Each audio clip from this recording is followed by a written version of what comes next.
আমাদের নারায়ণগঞ্জ জেলার DB team Narayanganj ৩ আসনের মাননীয় সংসদ সদস্য আজল ইসলাম মানহানির ছেলে খায়রুল ইসলাম সুজয়কে তার নিজ বাসভবন বসুন্ধরা এলাকা থেকে জিজ্ঞাসাবাদের জন্য ডিবি গার্ডে নিয়ে আসেন। তার বিরুদ্ধে কিছু অভিযোগ আছে আমাদের কাছে, সেই অভিযোগগুলো আমরা ভেরিফাই করার জন্য জিজ্ঞাসাবাদের জন্য আমরা নিয়ে এসেছিলাম। তো এই তাকে আরো অধিকতর জিজ্ঞাসাবাদের জন্য ডিএমপি ডিবি কার্যালয়ে এখন নেওয়া হবে। ডিএমপি ডিবি থেকে কর্মকর্তা এখানে আমাদের অফিসে চলে আসছে, তারা তাকে সেখানে নিয়ে যাবে। অভিযোগগুলো কি কি? এটা হচ্ছে যে অনেকগুলো অভিযোগ আছে আমাদের কাছে, আমরা এখন তদন্তের স্বার্থে আমরা এখন কাজ করছি না। যে অভিযোগগুলো আমরা তার কাছ থেকে তথ্য নিয়েছি, আমরা এগুলো ভেরিফাই করতেছি এবং আমাদের কাছ থেকে যে তথ্যগুলো পেয়েছি তার কাছ থেকে সেগুলো আরো জাস্টিফাই করা হচ্ছে এবং আমাদের ডিএমপি ডিবি কার্ডে নেওয়া হবে। এই তথ্যগুলোর ভিত্তিতে আরো অধিক তদন্ত তথ্য পাওয়া যায় কিনা সেই কারণে তাকে নেওয়া হচ্ছে।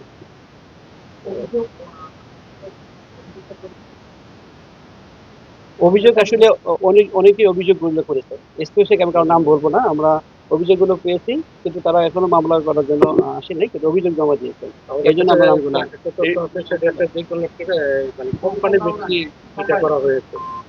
আমি বলেছি যে অনেকগুলো অভিযোগ করেছে, মানে তারা মামলা করেনি কিন্তু অভিযোগগুলো জমা দিয়েছে। আমরা এই অভিযোগগুলো আসলে ভেরিফাই করার জন্য তাকে নিয়ে এসেছিলাম, জিজ্ঞাসাবাদ আমরা করেছি, কিছু তথ্য পেয়েছি এবং তার কাছ থেকে আরো কিছু মানে তথ্য পাওয়ার জন্যই ডিএমপি ডিবি কার্ড নেওয়া হচ্ছে।